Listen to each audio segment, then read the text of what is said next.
Another woman has come forward and is suing Diddy. The claims in her lawsuit are horrifying.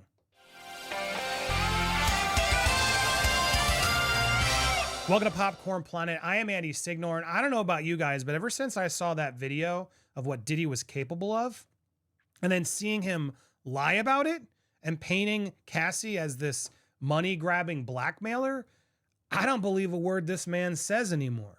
And I don't know how anybody's gonna. And so as I now look at this new claim coming in, it's gonna be hard for this guy to get a fair shake, because honestly, it sounds very believable and very similar to instances before. And this isn't just some allegation, mind you. This woman has now filed a lawsuit in a court of law. She's putting herself out there. She's put her name out there. And it's a heartbreaking, horrifying story that honestly sounds very likely. Now, again, due process and everything else, but Diddy has now just ruined any sort of credibility he could ever have by lying so badly, so aggressively, trying to paint an actual victim that he knew was a victim as the bad guy. I mean, he's screwed. He's absolutely screwed. So I want to go through this new allegations, and I want you to now look at it with the lens of what we now know about Diddy and see where you guys stand. So the model in question is named Crystal McKinney. Now, she was 17 years old, guys, when she became a model, winning it through this MTV True Life I'm a Model. Here's a quick little snippet. Hi, I'm Crystal McKinney from Savannah, Georgia. I won MTV and IMG's model mission for 1998. Congratulations, Crystal! So she won this modeling contest. That's nice.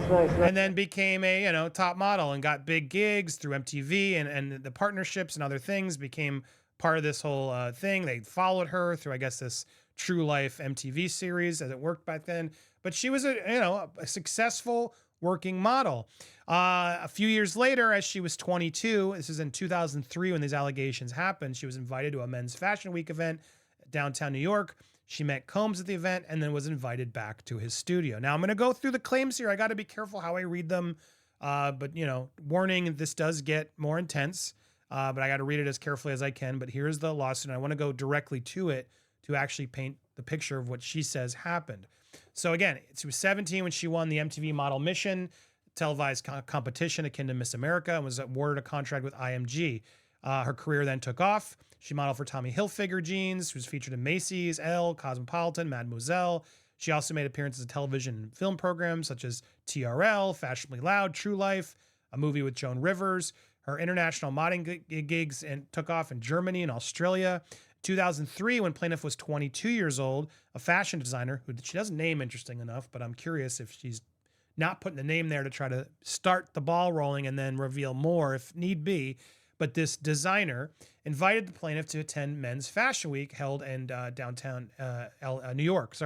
At the time, the plaintiff was engaged in modeling gigs in Miami, Florida, and flew to New York for the event.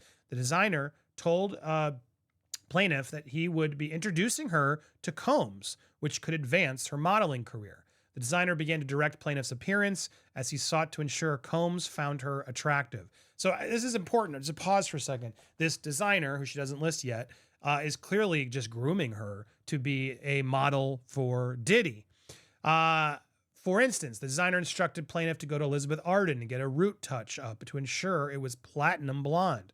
The designer also scheduled a stylist to put in hair extensions for plaintiff. The designer then handpicked a black leather coat with a fur hood, a translucent chiffon beige V-cut shirt, fur-lined handbag, and jewel-encrusted jeans for plaintiff to wear to the event. Due to the traumatic events to occur later, plaintiff saved the unwashed clothing from that night in her closet, where they remain in a plastic wrap. Soon thereafter, plaintiff took a car downtown where the designer was dining with Combs and other guests. Plaintiff felt little control over the events as she was directed to do and put on display for others in attendance. I mean, this is just messed up in the first place. I mean, this is the modeling scene, or at least it was back then especially, where you're sort of thrusted in. You want to be famous? You want to get these gigs? Well, flirt and be happy and do it, or else this is going to be a game changer. Diddy's going to change your life. This is the kind of stuff that's then offered to these women, and they feel obliged to sort of play along to an extent until it goes too far. So she then sat down in an empty seat next to the designer, but he insisted that she sit directly across from Combs. Again, all this like weird grooming to like sort of make sure Diddy's seeing and looking and attracted to her. Once seated, Combs made a very public display of coming on to plaintiff in a sexually suggestive manner, which continued throughout the dinner. So I guess the designer at that point is like, cha-ching, game on.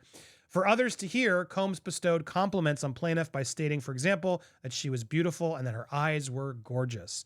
Later, and at a more intimate volume, Combs told plaintiff was going to make it a big one, was going to make it a big day, was going to make it big one day as a model. Combs went on to tell plaintiff that he had power in the industry and was going to help her advance her career.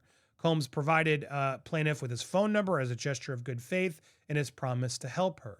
Now, if that's all that happened, wouldn't have been great, but that would have been what it was. But it's not what happened. Throughout their interactions, Combs was flirtatious, bordering on leering, as he leaned across the table towards her. Combs also piled plaintiff with alcohol throughout the dinner to be repeatedly refilled with glasses of wine. After the meal ended, he told the plaintiff that he wanted to get to know her better. Combs asked plaintiff to call him a bit later. Plaintiff felt confused but hopeful that Combs would fulfill his promises to help her career.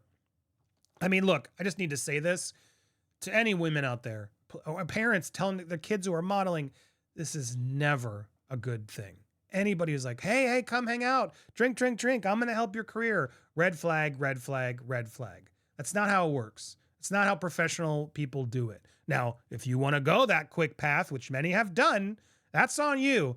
But I'm not trying to blame this girl here, but I do think it's incredibly important that these stories be told so more people can hear it and not be taken advantage of like this. It's imperative that we teach this to kids and people. Do not just succumb to the I'm going to make you famous angle, because usually that's just a come on to say, hey, come back to my place. So, and that's what happened here. Plaintiff felt reassured that she would with others at the studio, that she was with others at the studio rather than alone in a personal residence. So she went along.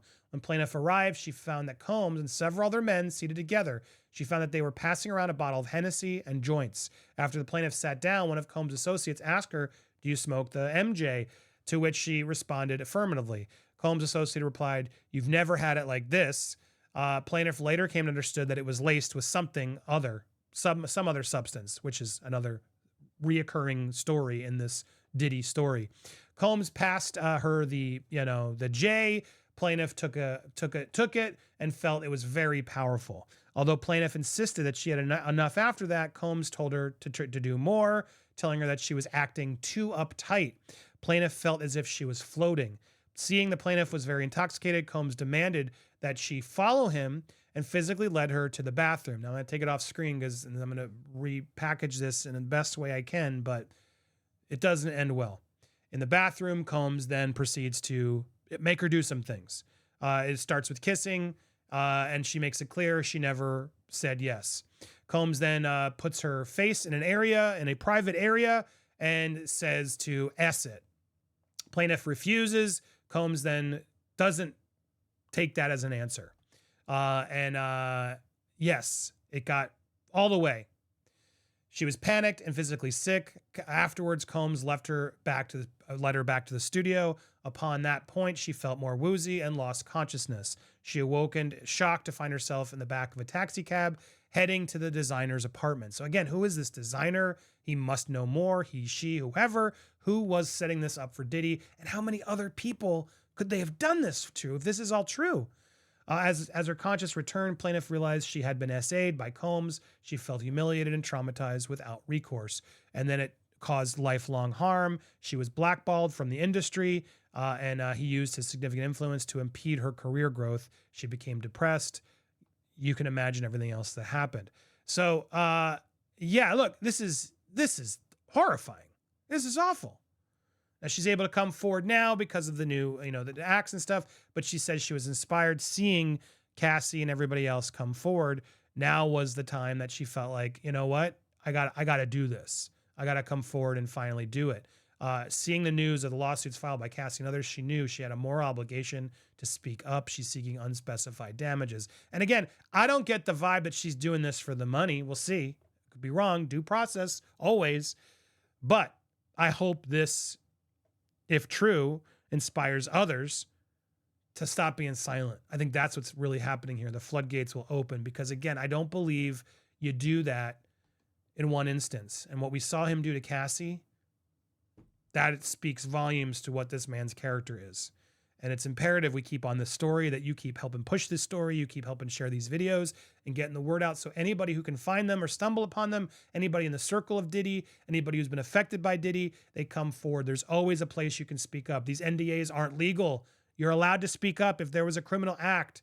Speak to a lawyer, speak to anybody, call us up, call anybody up, off the record, on the record, whatever. Just get the word out and file suit, and let's make sure this monster gets put away, because I don't believe this was a incident that he regrets and it only happened once. BS. BS. What do you guys think, though? As you read this claim, is it harder and harder to give this man due process? What do you think? I want to hear your thoughts. Make sure, if you haven't already, hit that subscribe button, hit the bell for all alerts so you get notified on our content. Click it when you see it. And always smash the thumbs up, please. It helps the engagement. And your comments also help, too, to help get the word out in this algorithm we're always fighting. So thank you guys so much for watching. Let us know what you think, and stay tuned for more here on Popcorn Planet.